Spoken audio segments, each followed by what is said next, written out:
Welcome live, everybody, to the Jim Masters Show, live entertainment, lifestyle, celebrity talk show series coming at you from the United States, from the New York area here in the United States. It's a pleasure to have all of you with us, watching literally from all around the world. We hear from all points of the globe, all throughout the United States, Canada, throughout North America. Our friends and viewers and fans and supporters of the Jim Masters Show watching in South America. We welcome everybody that's watching all throughout Western and Central Europe, all throughout beautiful Europe, Asia, Africa, Australia, New Zealand. We have done so many shows, so many episodes, so much great entertainment, inspiration, terrific conversations, and interactivity with all of you. And we hear from you from around the world as viewers, as subscribers to our YouTube channel, Jim Masters TV, supporters of our series. And we thank you so very, very much. One of the things I love about hosting and producing this show, this entertainment, lifestyle, celebrity talk show series, is not only engaging with all of you, our faithful viewers, but also our incredible guests, celebrity friends, and special guests that stop by from all across the globe, including places like Switzerland. And that's where our guest is coming from. Matter of fact, he's a return guest. This is his second time. His second time here on the Jim Masters Show live series. And we're so honored and grateful to have him back. He's going to perform some music for us. He is Grammy-nominated, the incredible singer and songwriter extraordinaire, Ajay Mathur, is joining us. Yes, and he is very excited not only to be back on our show. He's a big supporter of our show. He's celebrated our show. We had such an epic conversation the first time he was with us. If you'd like to see that episode, you can see it archived on our YouTube channel, Jim Masters TV, with another 1,010 plus episodes you can enjoy of our series. But AJ is extraordinary. Not only is a terrific guy and a real gentleman, but he is an artist. He is a master craftsman when it comes to his musicianship. He's extraordinary. He's in high demand, and we are so honored to have him back. He's in the middle of doing all kinds of recordings. And again, a lot of people describe the music too as all of his music as a beautiful alchemy of music. Gail Serve of BuzzFeed said that.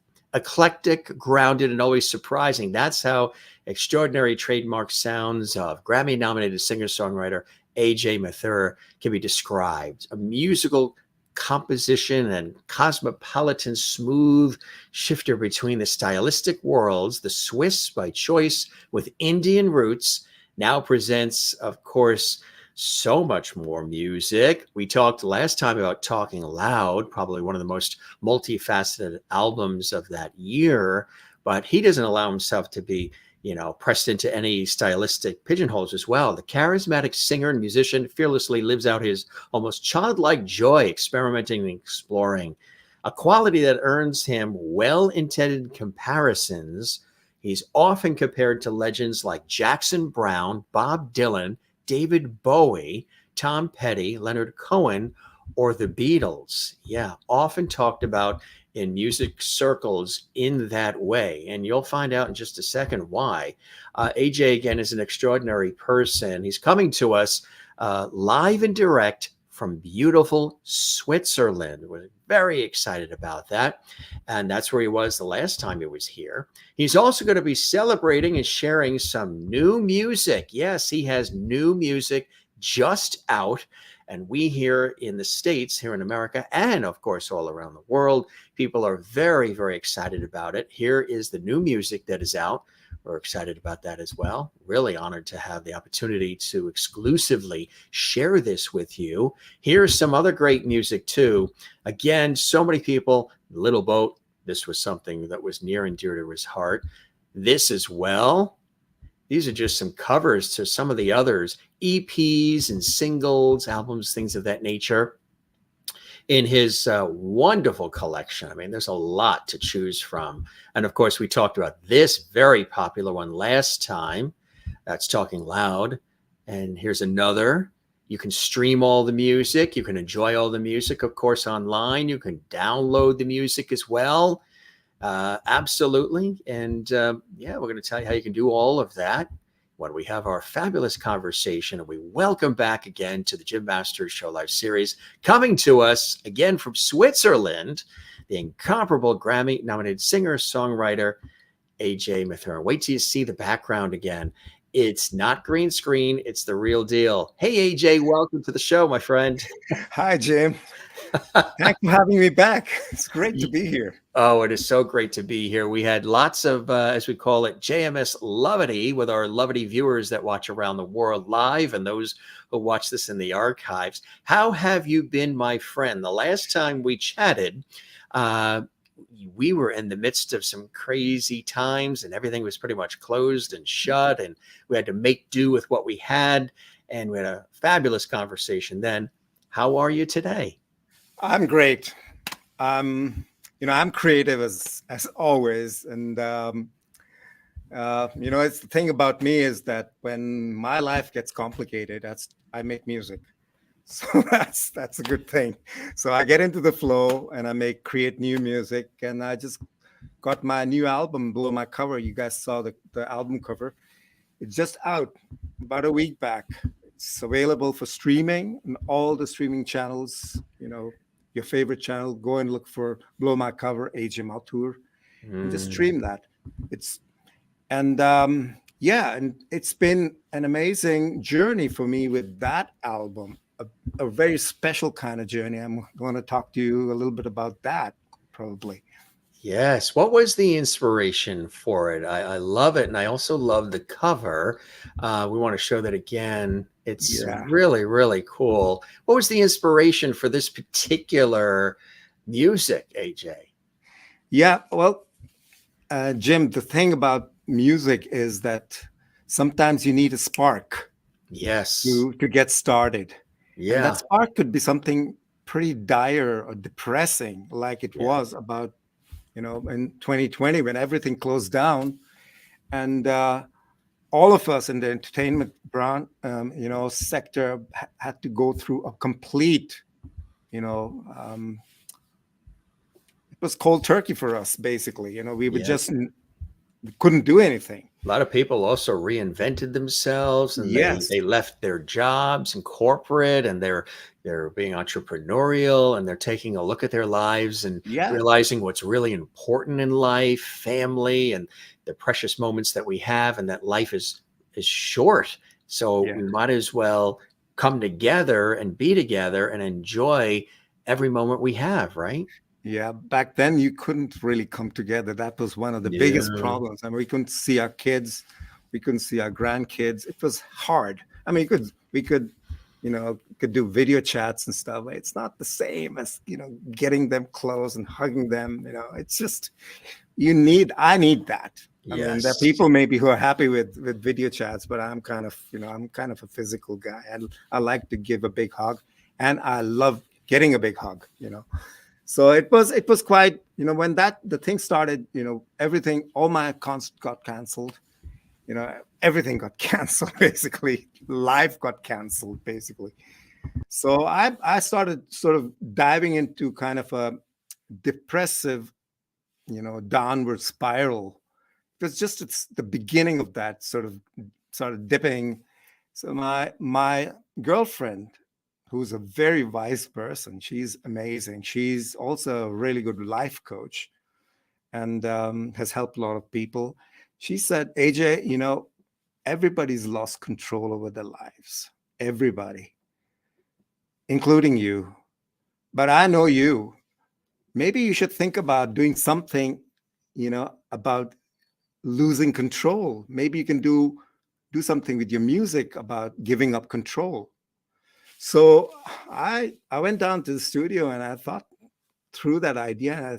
I got this inspiration. I thought maybe it's a good idea that I'll make a list of all the musicians I'd love to work with but haven't worked with yet, and also musicians I've worked with and I love to work with. So I made a list of about 25 musicians and looked up the email addresses or phone numbers, and sort of selected musicians from all kind of genre. There were classical musicians, there were world music instrument players, there were blues musicians, jazz musicians. I listen to all kind of music. So this thing, I just got in into the, I saw those musicians, I heard the music, and it just stuck with me. So I made this list, and I sent them an email or a message and said, look, guys, we all have nothing to do right now. So here are a couple of songs. Have a listen. If you feel inspired, do something with that song exactly how you would do it, with no guidance from me, no timeline. And lastly, I will not follow up. So I said, if something comes back, I'll be happy. If nothing comes back, no strings attached, everything's good, you know. So I sent it out in May 2020, and I just forgot about it. I started working on Talking Loud, you know, which is thanks to this little, you know, push. I got energy to work with for my last album. And then somewhere end of August, I got an email from Chicago from a jazz musician, and he sent me a track. He said, listen to it. And I listened to it, and it sounded amazing. It's the title track of my fourth album, Little Boat. And he sent that to me, and that was the start of people sending me. I mean, the things came almost right to November 2022. That's when I said, okay, now I need to stop. I was expecting maybe one or two interpretations. It got to 13. I got 13 tracks back. And none of the tracks I got back was mediocre or not that good. I loved each one of them. And a lot of those tracks actually challenged me to recreating my own song. You know, that was an amazing challenge for me, you know, because I didn't give any guidance. They just twisted the structure of the song, the tempo of the song, even the key of the song, and send me an audio track back. So I had to I had to live into a new song almost and try to sing it. I did all the vocals. They only sent me the instrumentals, so I did the vocals. But it was a really amazing discovery of my own songs, which I'd already released, all songs on my existing albums. And to do those songs again on top of those amazing interpretations was a really, you know, mind-opening exercise for me. It was amazing. It was great. Sort of life-changing in certain ways, right? Gave you a different perspective on things, it sounds like. Oh yeah. I mean, if you can do your own song, which you know so well, you know, from the recorded, from the released material, and you get something back, and you think, what song is this now? You know, and that's, oh wow, this. When I listened to Little Boat, I couldn't figure out what that was. It was a couple of jazz chords, you know, really beautiful, you know, sonic, rich jazz chords. And this guy sent it to me, and I had to rephrase my melodies, I had to redo a little bit of trim the text, the lyrics, you know. And it was like working on a completely new song. It was great. I loved it. That's incredible, huh? Yeah. So and you know, I got music from blues musicians, a fantastic slide guitar player who's a good friend of mine, Richard Kirkley. In my opinion, he's one of the best slide guitarists in the world. And he sent me a couple of tracks, and then I even got a track from Buenos Aires in Argentina from a classical harp player who I saw about 10 years back in Luzern in a music festival, in classical music. We have a classical music festival every year. So she was playing with a little ensemble, like a quartet. And normally, you know, classical harp is kind of angelic, you know, you sort of blend into the, you know, it's almost angelic. But when you listen to the South Americans play the harp, it's tango. It's really good. It's got so much power and emotion. And that's what I loved about her playing when I saw her here. So I contacted her, and she did an interpretation, and I added some hip hop beats on top of it. It's a kind of a blend between classical harp and hip hop beats in my vocals. That is so cool, huh? What a blending too, right? Yeah, the song is called Turn Around. So if you go stream, check out Turn Around. It's an amazing experience. Yeah. What inspires you? I mean, you've been doing this for a long time. You're Grammy nominated. People have again referred to you as having a similar characteristic as some of those real legends, Bob Dylan and Jackson Brown and David Bowie and the Beatles and so many others. Where does that inspiration come from to create all this extraordinary music, AJ? Yeah, well, I've been so fortunate that I've lived through a phase in my life, a time span in our lives where the most, disruptive and beautiful music was created. And I was even more fortunate to meet some of those musicians personally. And so that was sort of the spark and the energy, that went through me. And what inspires me is, it's just, I can't say that. I think it's the muse. I think something out there sort of knocks at the door and say, hey, AJ, drop everything. Here's a couple of tunes, stay there. Muse stays with me for a day, maybe a week. Or yes, exactly. Dumps about 10 or 15 tunes and then just disappears. And I can't compose anything in for months. Right. It's amazing. I mean, I can compose 10 songs, completely with lyrics and everything within a week. And then for months, nothing. But I've heard that with other musicians as well. Jackson Brown is like that. He's a very slow composer. I saw it in one of his interviews. It's sort of, takes time. It takes time. I think wine. It ages. Yeah, I think it's the muse. I would say, because if I say it's up to me and I need to compose now, I think that'll put me under a lot of pressure. A lot of pressure, right? I don't want that. Do you have that happen? Do you have, like a lot of the folks that work in the advertising areas and jingle writing and things where they have to create stuff quickly and get it out for film, for television, for advertising? Have you dipped in those worlds as well? Oh yeah, I've done advertising music. I've done film soundtracks. I've done that. Yeah, it's a different world. Do you enjoy it? But there are also guidelines there. You know what the person needs. Mostly people give you some guidelines and say, look, this is the kind of scene this is kind of an ad we want, and that's then easy. It's pretty, you can slice and dice, ideas. There's so many ideas, you can just put them together. I've done that for a long time. I think I've been in the advertising and soundtrack business almost 15 years. I did that. But that's something, doing music for a purpose. Right. For me, making albums is doing music for the spirit, for my soul. It's for my heart. It's emotion. It's an emotional thing, and that's where I just wait. Yeah. I said, okay, I'm not gonna.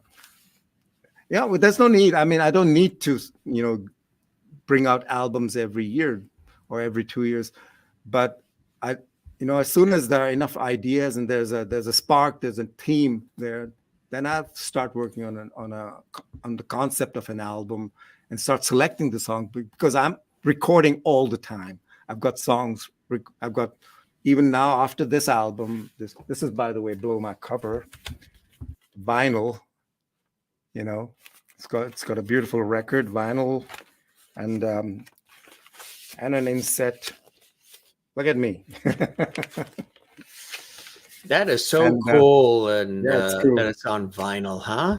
Yeah, I love vinyl. I mean, I grew up in the age of vinyl, and I still love it. Of course, it's also available on CD. It's you can buy CD. A lot of people still listen to CD because CD is still really, really good quality. It's How'd you design the cover, the beautiful cover? What was the inspiration for that cover? That was another story. We were, during the pandemic, we were in Spain and Portugal, We just did a road trip, and we stayed overnight in a little town. It was almost like a village. It's like a couple of houses, and we stayed overnight because it was too long a drive to go to the next place. So, and then there was like one restaurant in that That's it, right? little town. And I hope it was good. hang on, I'll tell you. Yeah. And then it was written, okay, we open at 7:00. So we went there at 7, of course. Spanish. Oh no, that was Portuguese.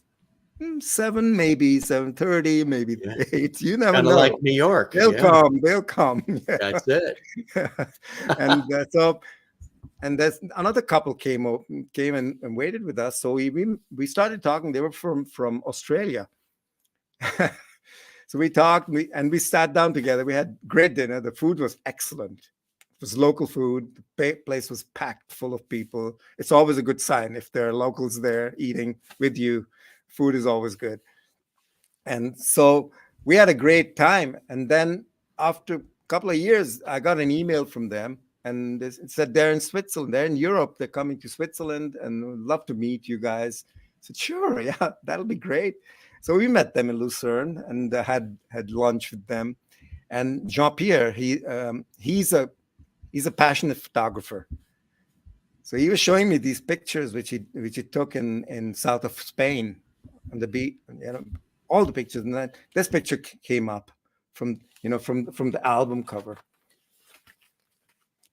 He said, this is an amazing coincidence that a seagull and a snake are together. They're basically enemies and they eat each other if they can.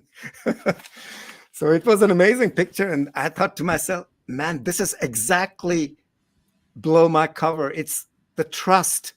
These two are trusting each other, sort of looking at each other. They're in the same space. They will not meet together, eat each other otherwise, but they're in the same. So this basically describes the spirit of this album, trust, which I had, and the musicians I contacted, they had in me, that I'd bring out something good. And that was the cover that he gave me. He gave me the permission to use that picture. That's really amazing. And it's all about trust too. And how do you find the team? How do you find these musicians that work with you and collaborate with you? Because, your music's extraordinary and the sound is incredible. Like we've said, eclectic and other ways of describing it. But how do you put it all together? And do you use a lot of the same musicians, or are there a lot of new people who are always approaching you? Because you are somebody that people love to work with. Yes, I've got a band. I've got a fixed band. I've got a guitarist friend who played on most of the material on Talking Loud, and I've got a drummer. I've got a bass player. So those are the fixtures in my musical life, in my team.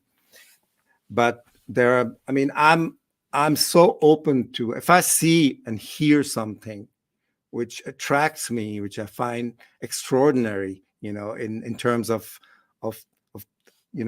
how the instrument is played, or how what the output is, how much emotion or passion is there in the playing of that, how this person is playing. I'm not shy to just approach that person. I've got street musicians, a Pakistani guy who was here, and he played this sarangi. It's a Pakistani instrument. It's a bow instrument, and I really loved the way he played that. So I got him over in studio, and we played.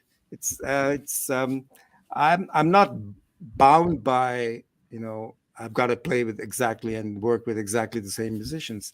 I love to work with my musicians. They're all excellent musicians. They come from free jazz, and they've got such a big, repertoire of things they can play and do with the instruments. It's just amazing. So it's fun to work with them, but that they're also okay with that. That's the spirit of jazz. You jam, you improvise with other musicians. And I grew up, at a time when jamming was sort of the thing, how you learned how to make music. You just reached out to musicians or bands and say, guys, after the concert, guys, can we jam? I said, yeah, sure. So the concert was 1.5 hours long, and the jam was 2.5 to 3 hours long afterwards. Those kind of evenings we've had before, and that kind of stuff always pushed me, into trying new stuff, working with new musicians. It's I'm pretty best, open, isn't it? The jamming sessions are fantastic, aren't jam they? sessions are fantastic. I love jamming. I mean, it's so much good stuff comes out of jam session. I mean, you need to have people. I mean, that's some jam sessions are pretty bad because there's a lot of show off. Okay, True. I'm gonna play my guitar for the next half an hour. Yeah, Those are bad jams, but there are really, musicians who get together. If you have the right combination of people who never played with before, magic happens. yeah. Magic. It's just amazing. It's great. For those that are watching, and we welcome everybody to the Jim Masters Show live series. If this is your first time here, I am your host, television and radio personality Jim Masters here in America. And our illustrious guest is Grammy-nominated singer, songwriter, composer extraordinaire, Ajay Mathur. And he is talking about some of his experiences, new music. He's going to play a little bit for us as well. But for those who are joining, and this is his return visit, this is his second time with us. He's always got a home here at the Jim Masters Show. And when we just randomly said, hey, you want to pop on? We celebrate the new music. He said, you tell me the name, the date, the time, and I shall be there. So he's really a great guy, a class act. How did you, for those watching who are discovering you for the first time, even though you've been in the industry for quite a long time, how did you first get started? What were some of the inspirations growing up for you that, sort of piqued the interest in music and the arts and creating early on for you, AJ? Yeah, I come from a artistic. My family from my father's side is all music, arts. My family from my mom's side is more business oriented. So I've always been, in the music. In India, I grew up in India, and people used to, there were some really, really successful musicians in my family that did Indian traditional music and Bollywood or some stuff like that, but it was a different kind of music. But I got attracted, towards the Western music, which was a kind of a shock for the people in my place, in my home. They expected me to carry on the tradition of Indian classical or Bollywood music. I didn't. I started off. You included some of those sounds into your music as well. Yes, Yeah. yes. Yeah. I mean, you can take a boy out of India. You can't take India out of the boy. That's how it is. We say that with New York. You could take the New Yorker out of New York, not the New York out of the New Yorker. Yeah. Same thing. It's like that. Yeah. So it's always this. I've always been attracted to using, traditional instruments and traditional melodies, and sort of, morphing it with my own Western style music. I mean, I make singer-songwriter, country, rock, pop music. So yeah, and that's how I started. The influence, the music was always there, and then I got to see the Beatles in India as a 13-year-old, and that before that at school I used to paint. I was an artist. I was a painting artist. So I was good. I did all kind of exhibitions. That was my passion. That's why I still do all my covers, album covers, except Blow My Cover. This one is done by me. Talking Loud is my design completely, and also Little Boat. This is also designed by AJ. So I do the artwork. I love doing the artwork, and so when I met the Beatles, that was kind of a tectonic shift in my life. It was a pretty major event, I think, in retrospective. And I started, getting attracted to actually making music myself, because I used to listen to music. I used to have, family. I had cousins who used to sit around on the balcony and sing Beach Boys and Beatles and all that, which fascinated me. But that after meeting the Beatles, that got into like, I got to do this. I've got to learn how to play the guitar and sing along with the guitar, and that became my main thing. And sort of the So guitar artistic, was first. yeah, Yeah. that How about was. some uh, other unique instruments too? Like for example, when you go to Greece, the bouzouki is so popular. Did you incorporate other more specific niche instruments into your repertoire as well that you've learned Well, over the years? I think the thing about Indian classical, I mean, other instruments, I can play the keyboards, I can play piano. I play that all the time, organ, piano. But the traditional instruments, the world music instruments, Indian instruments like sitar or tablas, with the percussion, they are. I mean, you got to start at a very early age. Kids start playing tablas, the percussion instrument, and sitar at the age of 3 or 4, and continue learning how to master the instrument till they are about 18, 19, depending on that. And then they also have a teacher who, the guru, who teaches them the instruments properly. And the thing about Indian classical music is, which fortunately I got a little bit of taste of, is that you have to sing first. You have to learn to sing first. You can't start playing an instrument. You sing first. You sing melodies, you sing ragas, and then you do the beats, and sing to the beats.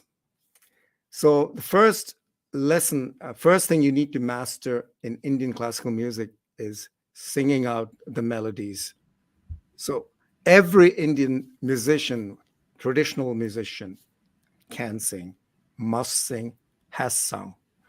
So it's one of the best things with that kind of approach, because here in the Western world, well, you can take piano lessons, you don't need to sing, or you can take violin lessons, you don't need to sing. In Indian music, any instrument, you got to start singing first. There are melodies, there are tals, you beats, they called, you got like tak tak tak tak tak tak tak tak down. You got to learn how to sing that, and then you can start trying to play that on the instrument. But first you need to develop sort of the vocabulary for that in your body, through yourself. And that's an amazing way of going into learning an instrument, because that gives you a really solid foundation. Every Indian classical musician has got such a great, he can sing all the melodies, can sing out, and he can do all the beats without even touching the instrument. It's quite amazing. So I had a glimpse of that. So we at the beginning, and that gave me the freedom too of trying to get melodies, and melodies come in the head. You got to sing those melodies. Also beats come into your head, and that's an advantage I had. And I grew up in that society, sort of. When did the composing start for you as well? There's, singing and songwriting, but part of the songwriting, the composing. When did that come in for you? Early? Well, the thing is that in India, when I started making music, I started playing in bands pretty early on. Like after the first half a year, 6 months, I was already on the stage with the band. Yeah. It was kind of scary, and then pretty much from then on, I started having my own bands, and playing in India and all the clubs. We played in every big city, in all the clubs. I mean, I must have I must have like thousands of hours of playing live. You played every night from 10 to 2, one night off to Sunday. and then Sunday maybe there's a festival, so you go play in a festival. Do Why you not? like that? Do you like live I, on I stage? love playing live. Yeah, I loved back then. I loved playing live. The thing about playing live in India is that you can't do your own material. You do cover songs. Back then, it's that because I was making Western music, people expected songs they knew, which were on the radio. So we Right. played songs. We played Zeppelin. We played Yeah. Hendrix. We played, All the British and American all, stuff. yeah, Yeah. Deep Purple, everything Yeah. from top to bottom. But that's also really good because you get into the minds of these great guitarists and great musicians, and start playing. I did compose a couple of songs back then. As a matter of fact, on I think on Little Boat, there's a song called "My Wallet Is a House of Cards." In this My wa- economy, it really is. yeah. And, With no, inflation. no, no, not My Wallet. That's Yeah. the wrong one. Sorry, I was it's going to say, it's just a View. perfect title. It's called "View from the Top." That's on View Little from Boat. the top. I mean, "View from the Top." yeah. That was a song. That was a song I wrote like early '70s. But I played it to my bandmates, and they say, come on, AJ, nobody wants to hear that. And then, decades later, it came to my mind, that song, because I used to jam to it, so warm up to it. It's got a good riff, and we used to warm up there and start. And I created a new song. I had to change the lyrics, of course. You can't use the same syntax like in Right. 1971. So who are But some of yeah, the bands that you enjoyed coming up the ranks, that inspired you, you were listening to as you were sort of perfecting your skill and sort of creating your name and gathering your voice? yeah, well, everybody knows them, and they've influenced millions of musicians. The Beatles. I mean, that's the topmost influence that I got. Yeah, I can imagine. Beatles. I loved watching Jimi Hendrix play. I mean, he's just one in a lifetime. I mean, it's just one in 1,000 years kind of guitarist. What he basically emancipated the guitar. Yes. Listening back then, nobody was using guitar like that. Yeah. And he set a lot of people free, how they can actually express themselves. And it was amazing the way. I mean, I don't try to copy them. No. You can't. No. You can't copy Hendrix. Hendrix is unique. One of a kind. Yeah. So Hendrix, and I listened to Led Zeppelin. Loved playing Led Zeppelin songs. We had so many songs in our set list back then. And I even had a chance to actually meet them. Did you really? Mumbai. Yeah, in Mumbai. Wow. Yeah. What was that experience like, AJ? Yeah, it was. We, like I said, we played in all kind of clubs. So we were playing in a club in Mumbai, one of those clubs, and it was middle of the week. There weren't that many people there, and there were a couple of Western, people, back on a table. Yeah. And every time we played Zeppelin song, these guys turned around, and listened. So during the break, I went down, and my heart basically fell to my feet.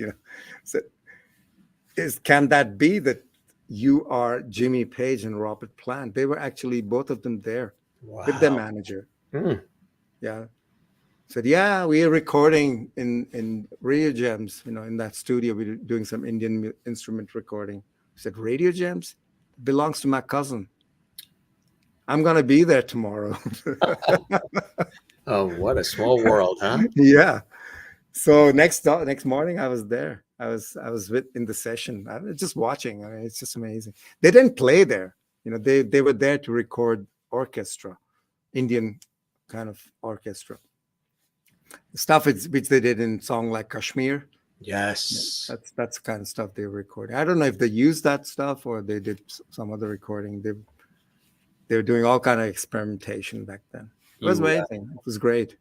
You should see if you haven't yet, you should binge one of the past episodes of the Jim Master Show series we just did, AJ, only a couple of days ago with May Pang. And oh, wow. Yeah. And May cool. Pang, of course. That's John Lennon's girlfriend. John Lennon's girlfriend, and fascinating story that she shares with us, as she's so open and authentic, about her romantic love for John and John's for her at the welcoming of Yoko Ono, who approached her and said, John and I aren't really getting along, and I think he needs to have somebody with him. And at first, May said, no, I'm not interested. No, thank you. What are you talking about? But then eventually, because she was his personal assistant and production assistant. And then just things blossomed along, and they had this very deep 18-month relationship. And some of his most incredible music also came out during that time. She helped influence that, and also got he and Julian, his son, back together, and Julian's mother as well, together, which was very, very amazing. And she's got this new documentary out, The Lost Weekend. And she talks about that in there, and she's very open. She narrates it. So she was here just, really. I'm definitely going to check that out. I mean, it's right on our YouTube channel, and you'll see May Pang. I will. I figured definitely. You'd really enjoy that. Yeah. Oh, yeah. You know who we also had with us? Yeah, but we have some commonality there. I mean, she had a relationship with John Lennon. I met him, and I didn't have a relationship. Yeah, it was great. I mean, I met the Beatles in when they were meditating in India. How long ago was that? I was 13. I was long. That was 68. I think, yeah. So they were meditating, and because you were meeting the Beatles, you started levitating. Yes. Yes. I was levitating back then. Yeah, you couldn't believe it. Levitating. Now you're, that's right. Levitating. Levitating. Yeah. Which is absolutely amazing to have had that opportunity, right? And you're 13, and they're just. Yeah, that was a tectonic shift in my life. It was just the most amazing thing that ever happened to me. You've had, it seems like, several tectonic shifts, and what's wonderful about it is you seem to be open to it. You welcome it, and you find ways to take it and find art and creativity out of these tectonic shifts you might have orchestrated, and shifts that the world, the earth, people, and life have orchestrated, right? Yeah, I love changes. I mean, I love changes. You mean changes? No, changes in my life. Anything. I don't like things when they get too routine. I need. You need sort of that energy and to be creative and creating all the time. Yeah, right? Exactly. And thank God. I mean, I'm really fortunate that a lot of things happened to me in my life and still happen to me. And like blow my cover. I mean, whoever thought that I'd write to 25 musicians, some of them they don't even know me. And we end up working together on an album. It's just. And that's what I love about life. Life has so much in store for you. You just need to have your eyes and your mind and your heart open. It's got so much in store for you. It really does.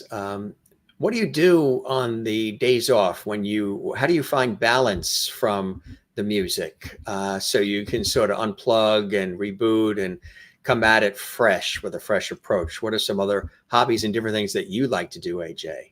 Jim, music gives me balance. Music is that's the thing. But I love cooking. I'm passionate cook. I love cooking. It's actually the process of cooking which I thoroughly enjoy. Eating, within 5-10 minutes, it's gone. It's gone. But cooking is fun. What is your specialty? Well, I cook everything. Italian. Cook Indian food. I cook uh, French food. Love to cook a different kind of fish. It's I'm very open. I mean, I'm also eclectic in that sense. I cook. I don't say, okay, this is my specialty. Of course, I love Indian food myself. Eating Indian. So You have a I've tandoori oven in the house? I've got no. I don't have tandoori oven, unfortunately, but I can do everything around it. All the dals and all the curries. You know, Yeah. and the special chutneys and all that. Which Mm. go with it. I can do that, and I love cooking, and I mean, I also love being outside. I'm out at least twice a day for long walks. I've got a dog. My dog Mojo is sitting right here, sleeping here. So it's always good to have a dog. Oh, they love when they see Oh dogs. yeah, Show he dogs loves and going cats out. and He's birds. 12 and a half years old now, Is but he? he's still like a puppy when you say, "Hey, let's go out for a while." Wow, yeah, let's Does, go. does he inspire you at all to write Oh yeah. music? Oh, yeah. I don't know if he's inspired through my music, but it's it's also that that ecstatic energy which comes out of him. And Yes, the then you unconditional go love. out, even if it's raining, pouring, or it's cold, or it doesn't matter. You just watch him run. Have fun. Just watching him do that, it just makes everything cool. Everything's cool. There's no bad weather. You just dressed up wrong. That's all. Actually, that's correct. The earth Yep. does what it does. It's doing Yeah. what it does and has Yeah. done since it was created, and it'll do it even when we're not here. Yep. Yeah, exactly right. Now, I mentioned, you know, travel and places that you've been to, and coming to the United States, and North America, and of course, you do, and your girlfriend is from the U.S., from is it Minnesota, right? Yep. She's from Minnesota. Minnesota. But Yeah. during the last couple of years when things were a little crazy, you got a chance to get out and explore a little bit off and beaten path Europe, right? What was Yes. that like? Where'd you go? Europe is a fascinating place. I mean, it's probably it's normal that when you live close to something, you don't really notice it. Notice the beauty. And living so close to some of the places in Europe, like you know, not the normal Lisbon and all these places in Spain, Portugal, or Madrid or Barcelona. These are great places, but there's just a lot of beauty in between those places. Small towns, beautiful towns, and the whole landscape. Some of those places you go, you don't see cars for almost an hour. You don't see anybody, just fields, just and that's kind of stuff I explored. We explored together, my girlfriend and I, and it was a revelation. The first time we went out was in we did a road trip through Portugal, Spain, stayed in small little towns. We always stayed in good places, of course. A little bit of luxury is always good, but the towns itself are far away from tourist traps. There's no, we had a book, to guide us through those places, Mm, and so Spain, Portugal was the first road trip. We did the road trip through France. This year mm, we went to Italy, the eastern part of Italy, right. south from Venice. That's the Ebro Delta. Ebro is the river. No, sorry, Po Delta. Yeah. Po Delta. That's where it goes into the Mediterranean Sea, and that's an amazing place. That's the first time I actually saw flamingos. Really? Yeah, they were right there. You didn't have to go to Florida for that. No, I didn't have to go to Florida for that at all. No, flamingos. That It is was in amazing. live. I mean, I've seen them in zoos, Yeah, but the but real, live, nature.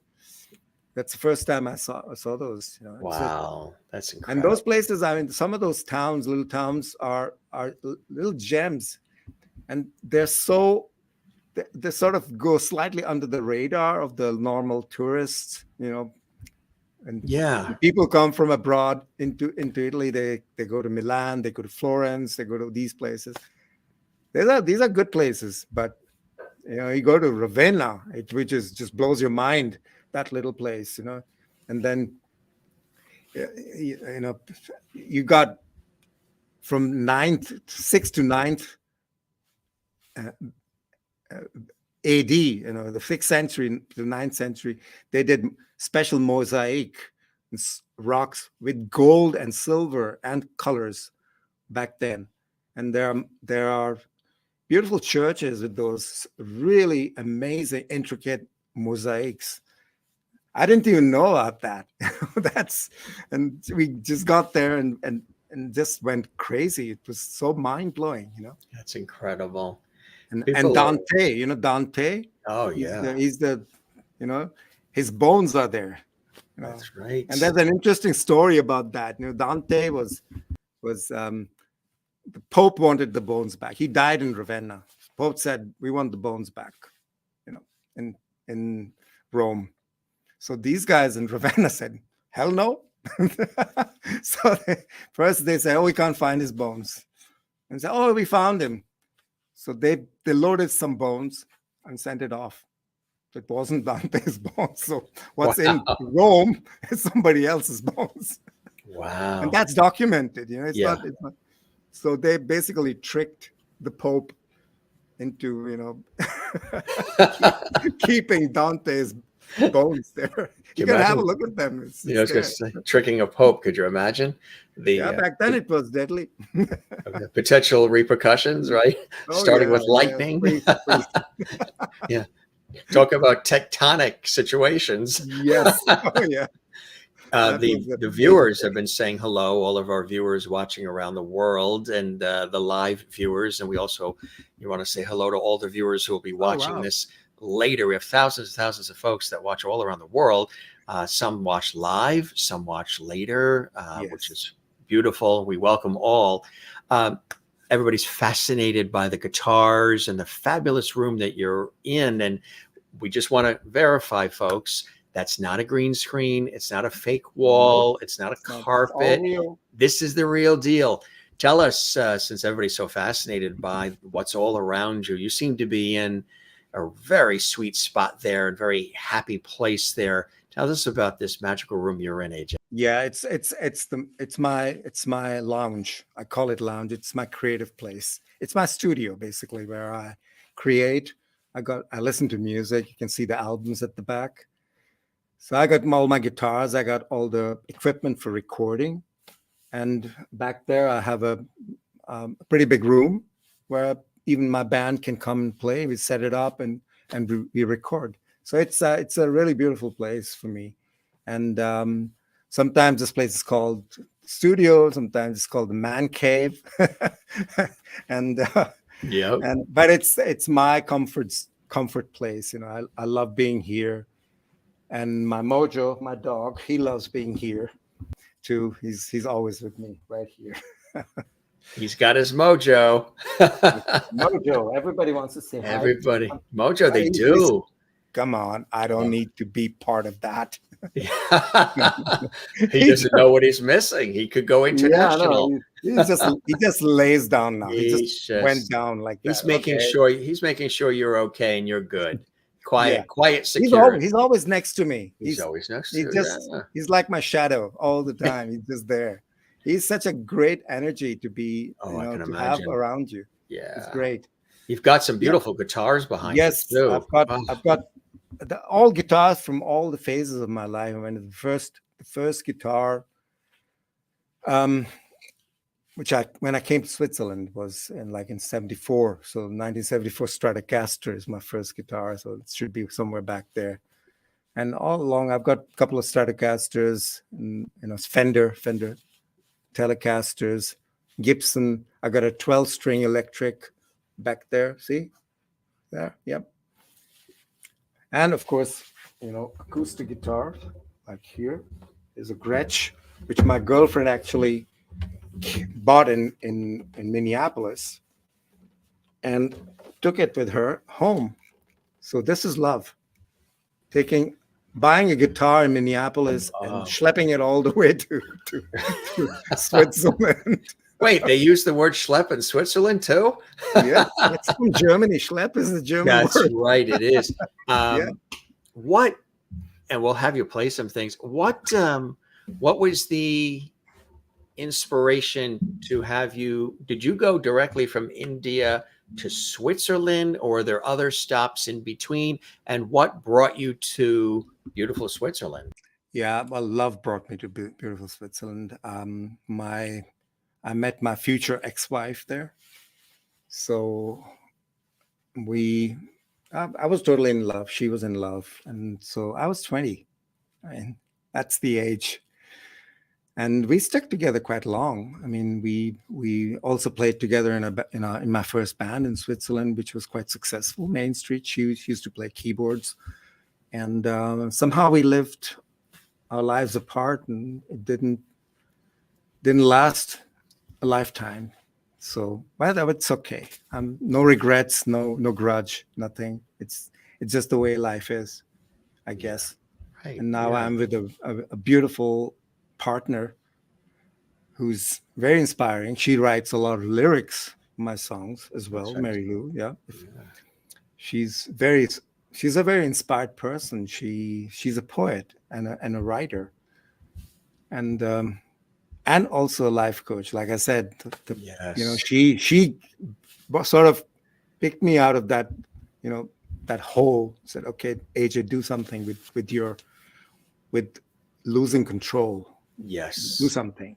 Instead of thinking about losing control and going down, said, think about what you can do with that. So that got me to, a creative place, saying, oh, what can I do with losing control? Instead of saying, oh my God, I'm losing control, I have nothing to do. It's a really fine line between them. And I'm really grateful to her for doing that to me. More tectonic shifts. Yep. Yeah. There have been many in the life of AJ. I think that's fantastic. Did you want to play some things for us? Yes, I can play a tune or two. Sure. Yeah. You graced us last time, which was so kind of you. And absolutely. Yeah. We would love that. Sure. I'll play a song. It's also on the album. So, and Blow My Cover. So you guys go stream that album. It's really, really, really good. What I'm going to do is a song. It's a tune called "Forget About Yesterday," which is kind of sums up my experience during the pandemic. Yes, and many of us, right? Yes. I was talking to one of the. Pretty accurate, right? Yeah. There could be a song about that too. I'm sure there are a couple of songs written about that. Yeah. For me, it was a good time. It was an extremely creative phase in my life. A lot of people got time to breathe and pause, and it was completely. I mean, I did two albums. I started this Blow My Cover album, and I finished Talking Loud and released it. So it's not nothing, and I don't want to go through that again, but just to make music, right? Yeah. But it was fortunately, it was a really creative phase in my life. That's so fantastic. Yeah. All right. Okay, I'm gonna just play a couple of just a tune.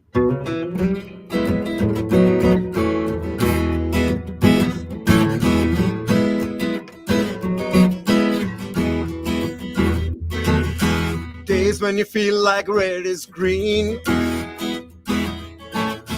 all the birds they sounding mean. Heat of the sun, it feels like rain, and your thoughts drive you insane. Too bad, then you're in it up to your knees. Too bad. Take my advice and will you please stop thinking about tomorrow? Forget about yesterday.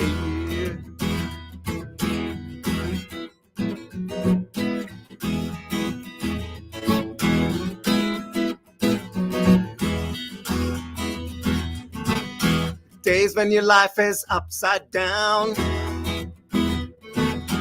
Time to turn your head around.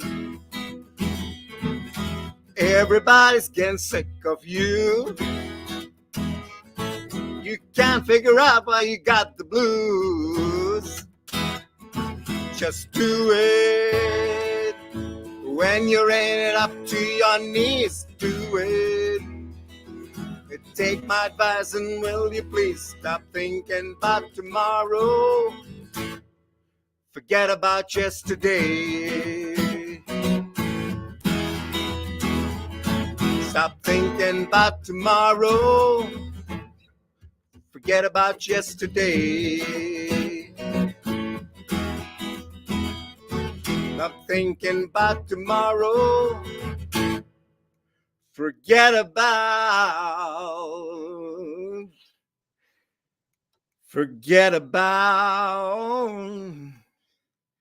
yesterday.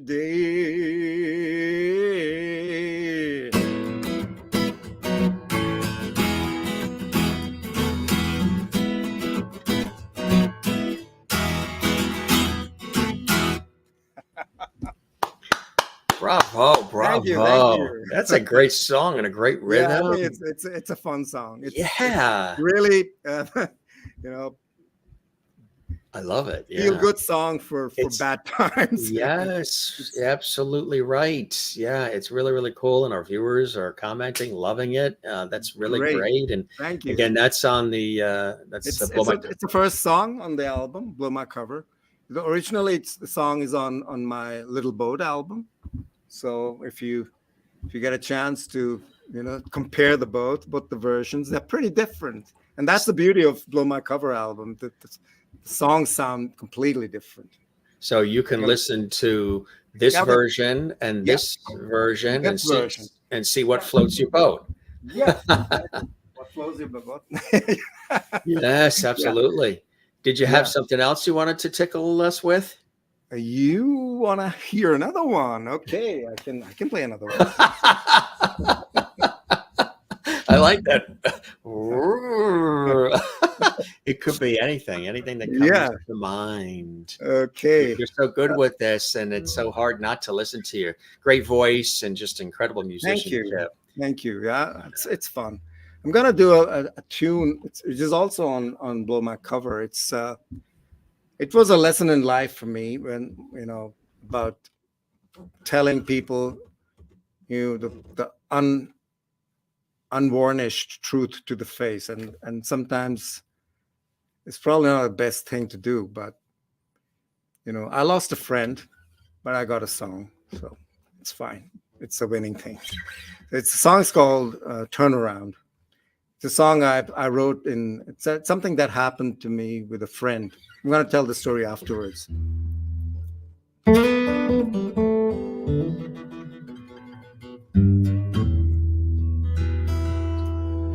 There you go again.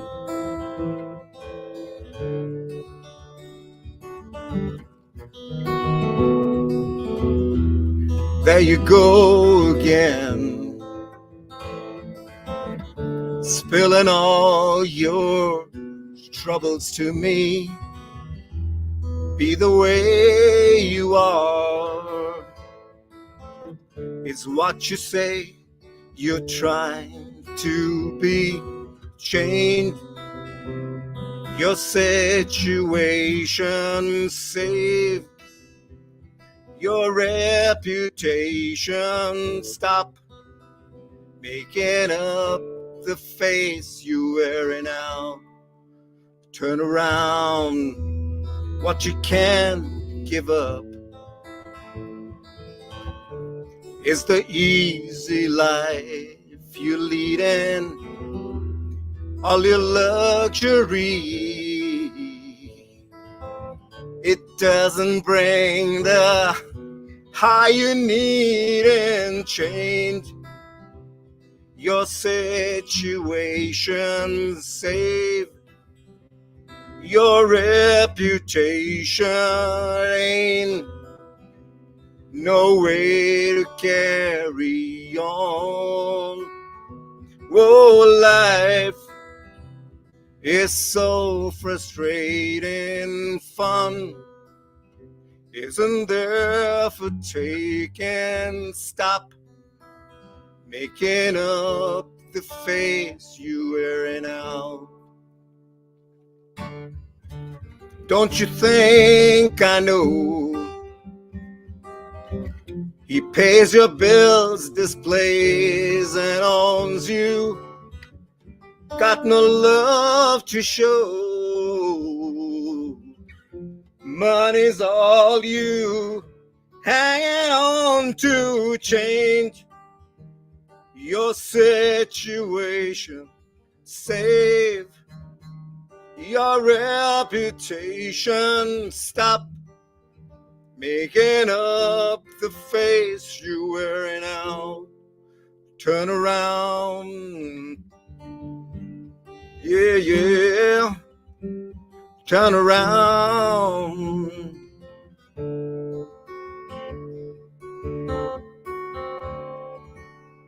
There you go again.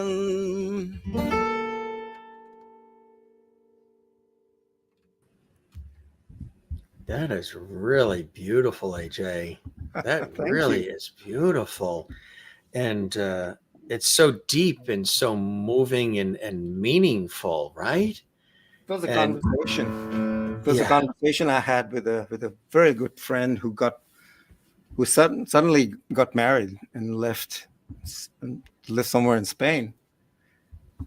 Very good. I mean, not a girlfriend, very good friend. I really loved her, as a friend. So she invited a couple of friends over to the hacienda, and so we went there. That was a couple of years later, and we had a great time. Her man was a sweet guy, really good. Kind of different than we. He was a businessman, pretty affluent. And so in like the last evening, we were together, at the swimming pool, and she started telling me, how she's not happy, it's just not giving her.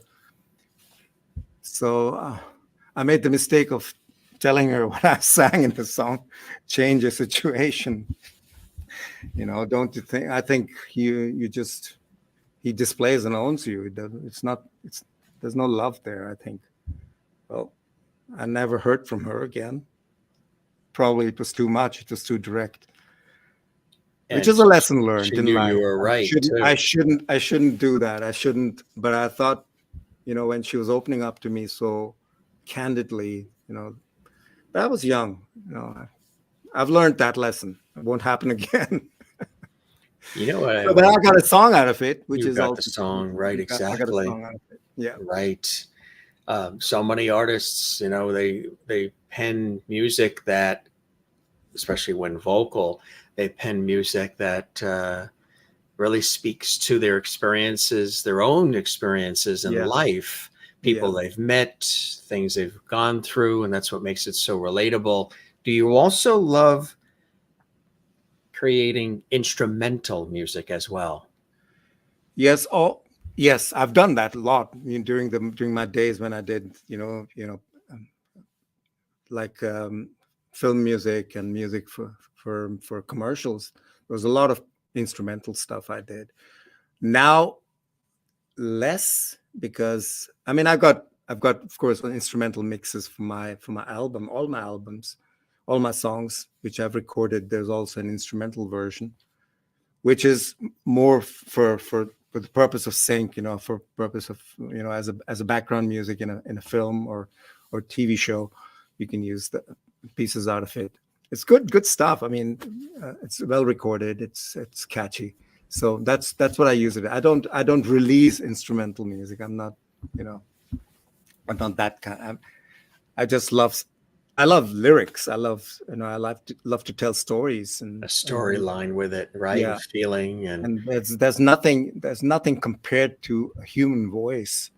You can play all kind of instruments. When you bring in the human voice, that's the ultimate instrument, which really goes into the heart, of each and every listener. As soon as the vocals start, it just moves you, it just gets you. You know, that's the beauty of vocals Yeah, music. Mhm.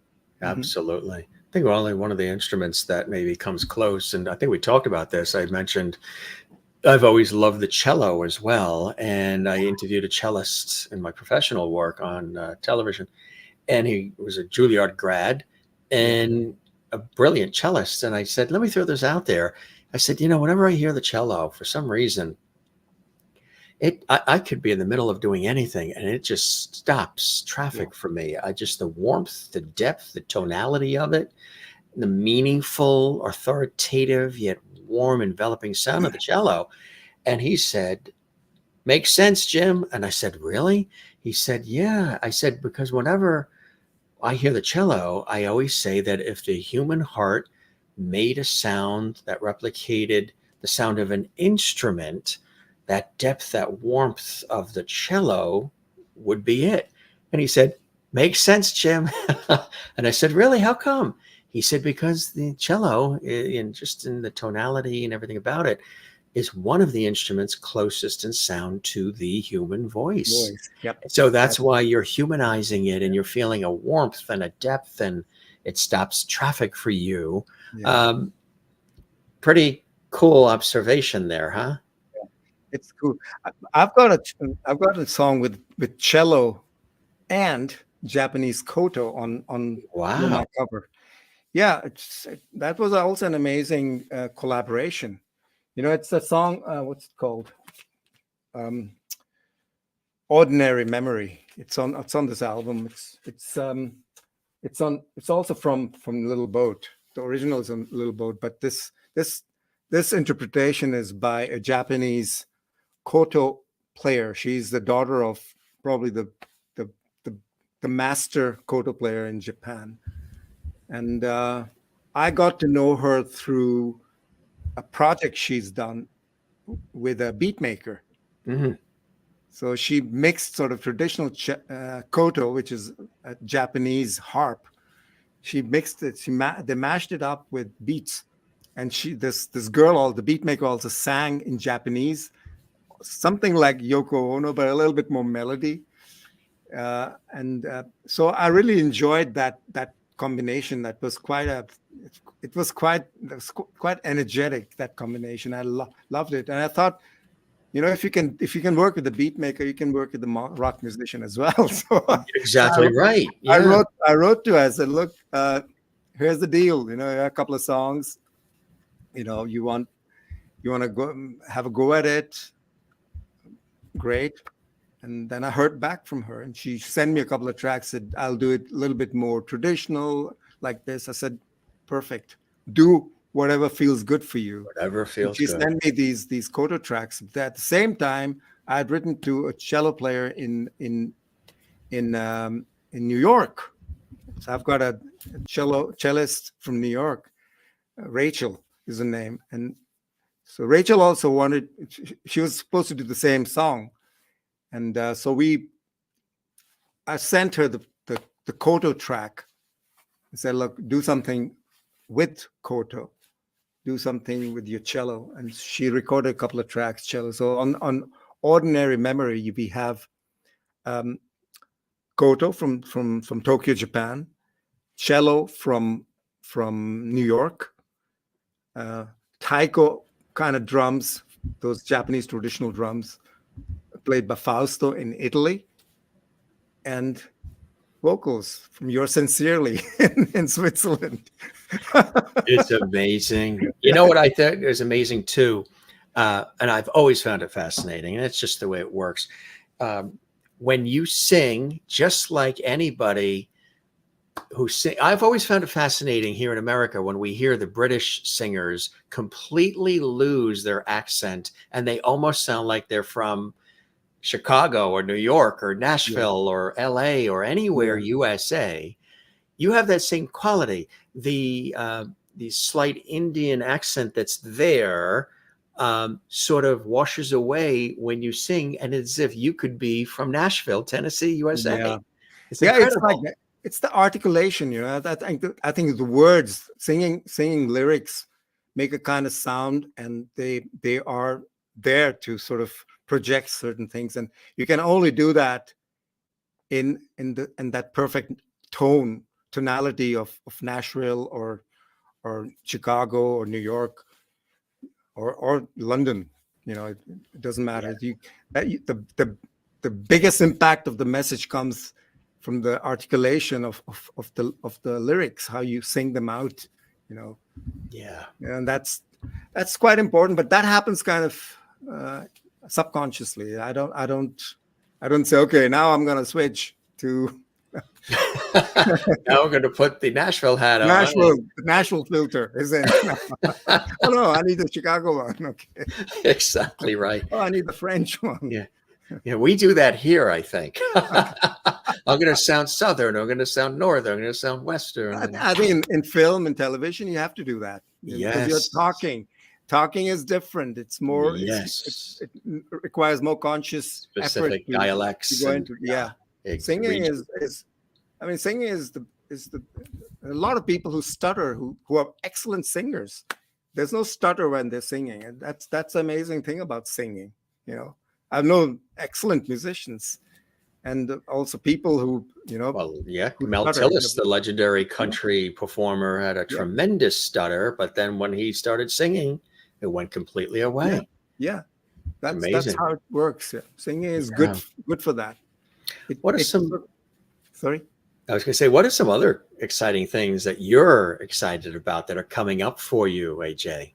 Well, I'm really excited about actually going out and play these songs from the album and other songs.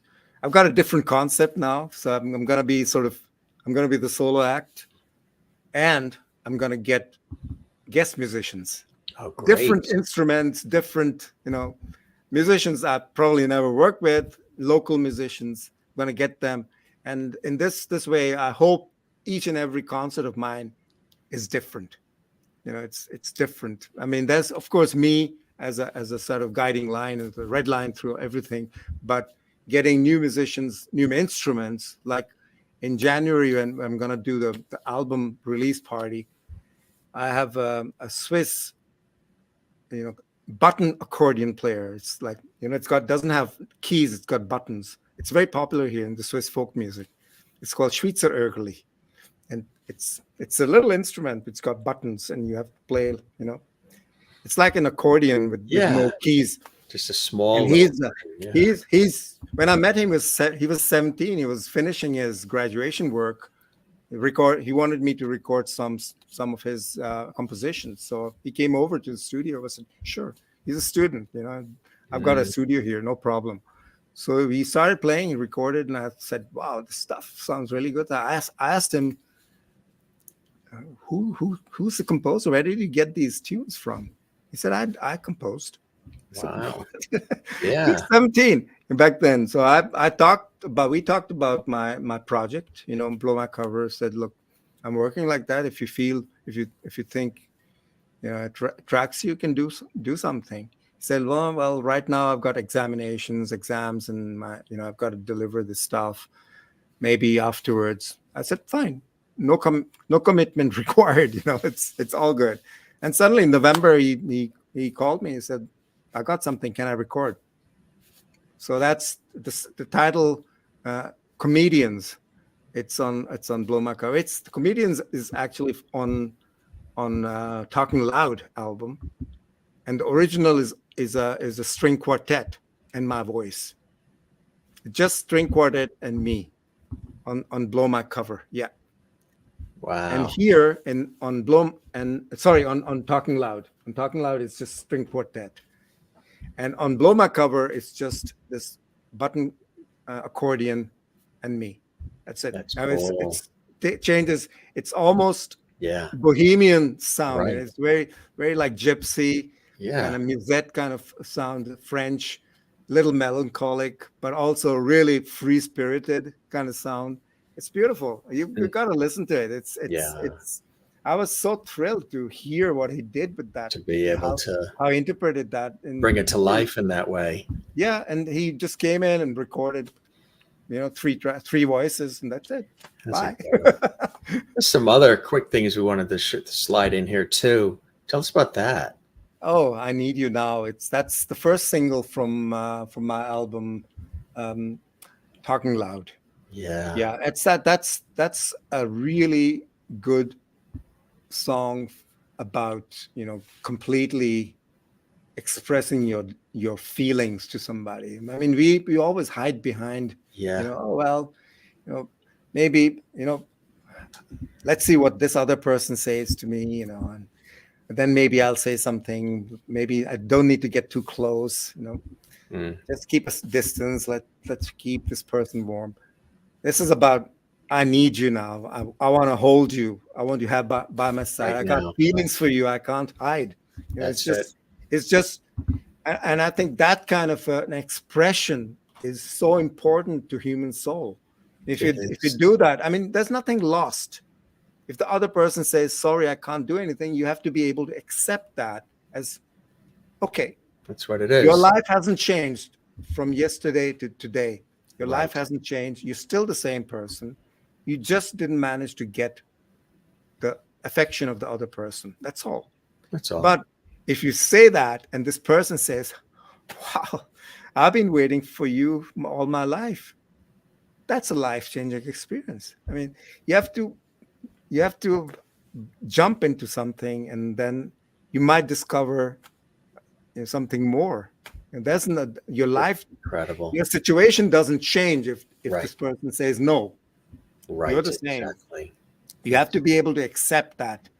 Okay, that person doesn't. It's not really interested in me. Right. Move I on still to.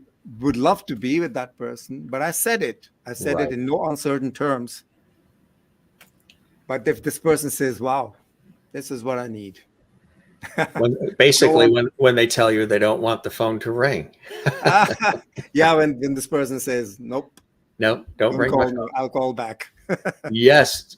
Tell us about this one? Yeah, "Don't Want the Phone to Ring" is actually a summer song. It's about finding your own little quiet, you Yeah. know, quiet place. Just your Because quiet a lot time. of times, I mean, we are just, we have everything. We got little tiny screens in our pockets. Yeah. 24/7 That beep, world. Yeah. and a lot of times, um, there's things which, it came out of an expected message or expected thing, where something needed to come back. My girlfriend, she was supposed to hear something bad, something back, and it could be bad or good. So she told me, I don't want the phone to ring, because I don't want to hear the bad news. It turned out to be good news, but that was kind of, yeah. That's sometimes you just don't need to hear that other stuff. You just need to be by yourself, you know, be somewhere thousands of miles away in your Right. mind. Right. And I enjoy. I've got I can be in those spaces on my own. If I'm out in the woods, I'm just completely gone. It's just amazing how the whole nature, the woods, mojo, just get me Very into different inspiring. places. And that's Right. the moment I just don't want to hear a ping or anything. Yeah. Anything that's technologically Yeah, man-made or I anything. don't want to be disturbed Give there. me That's it. the yes, Yeah, nature, the forest. For yeah, me, we're on the east coast of the United States, so the yeah, ocean is right here, yeah, and the ocean is a very, very big thing for yeah. me. It always has been in my life, and it's one of the places that's the go-to. It's where Oh the yeah. So mojo you is. want to There, you want to see the ocean. waves come in. You want Yeah, to hear the waves, and fabulous. you want to feel, and also Rhythm, the almost tide of life. rhythm of that waves, and just want to be Yeah, there. the And then suddenly power the of it. That's ping, something comes. Oh God, no. yeah, you don't need to. Yeah, yeah, exactly. Right. Yeah, yeah, I know. It's like, can't you wait 10 minutes? I'm just getting wet now. Yeah. So Yeah, I, it's I I tend to leave my phone in the car, or somewhere that's else, and just just got to switch it on be. mute. There's Yeah, no, yeah, so not even exactly. vibration. So I don't want. So a lot of time I miss that. Oh, anytime at all. This was this is a song I wrote as a reaction, sort of a saving reaction to John Lennon's death. When John Lennon got shot, it was like I ran into a brick wall. I couldn't stand it. I didn't know what to do. I didn't know how to deal with that. You know, suddenly this amazing person who writes beautiful music And you got met him shot. too. I mean, come on, you know. If he dies of old age, fine. It can all, But to be you know, taken away so but quickly taken and away like that. violently. Yeah. So after a couple of months, I penned down my feelings about that, you know, on a piece of paper and started playing on the guitar. But I never really found the courage and strength to sing that song and, you know, and record it. It was still really close to me.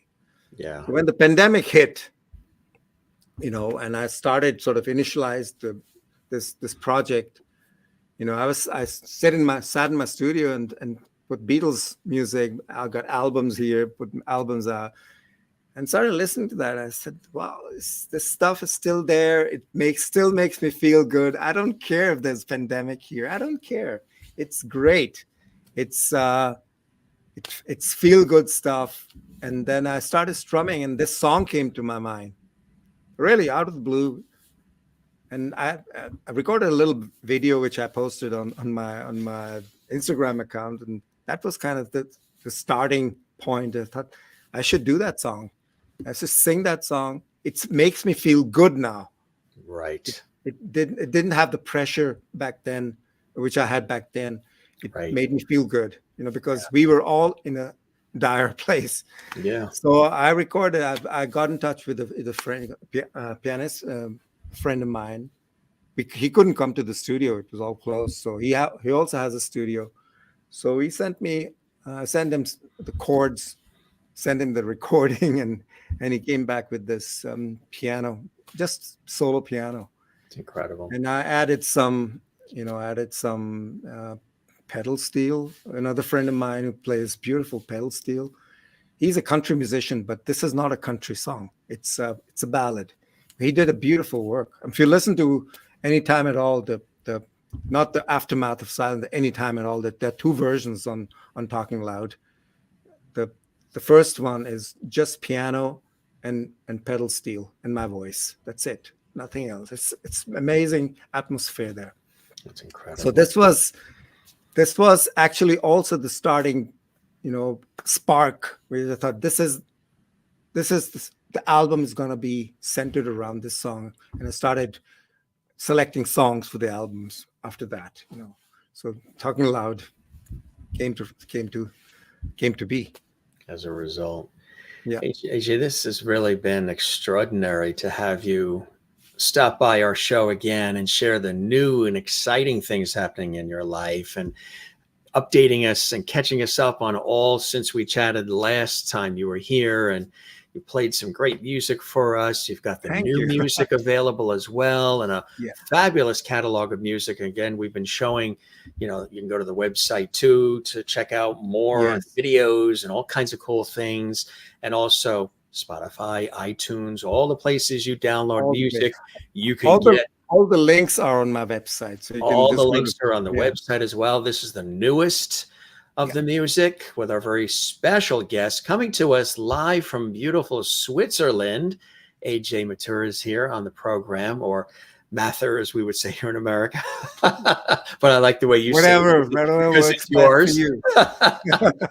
It's like saying masters here, but if you talk to family, friends, and others in England, they go Masters. It's Masters. You're James Masters. Jim Masters. Masters. Yes. Tomato. Suddenly when I hear Masters, I feel I'm going to sit up straight for that. Oh yeah, you got to sit up straight. Masters, Mr. Masters is in the house. His Masters voice. Yes, exactly. There's so many things you can do with it. So many people also say, you know, how do you spell that name? And I'm like, how do you spell Masters? Think of the college degree, the golf tournament, you know. Oh, Masters. It's funny. You're the best, AJ. Thank you so much for spending so much time with us once again. Another incredible conversation. As I said last time, and I always stand by the word, you really are a class act. You're a great entertainer and a terrific artist. And we promised to keep the porch light on for you last time to welcome you back when you had some new, fresh things to share with us. And I'm so glad that you did come back. And we're going to keep that light on again for you to hopefully welcome you back again soon to join us on the Jim Masters Show, my friend. I thank you. It's great. I mean, it's an amazing thing, talking to you. We couldn't. So many things went through my mind. It's such a great experience just talking to you. You're a great show. You're a great host. Excellent host.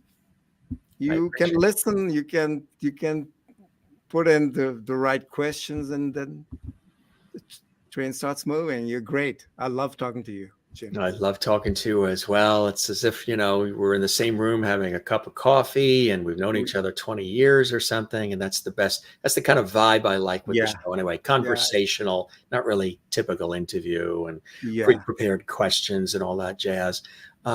Conversational. I think the viewers and you and I, the guest and I, we always get so much more out of it. So much more of a richer experience out of the whole thing. Oh yeah, I think it is practically conversation. We're sitting basically, right there, face to face, and talking. There's just the Alps and an ocean in between. That's all. If we scale those Alps and swim that ocean, we're in the same room. The ocean and the Alps. It's nothing. Hey, there's the next song title: "The Ocean and the Alps." Think about it. Yes, Ocean and the Alps. The ocean and the Alps. If you take the ocean and the Alps away, I could see you more clearly. We'll be right there. I can see clearly now. The rain is gone. The ocean is gone. The ocean and the Alps are gone.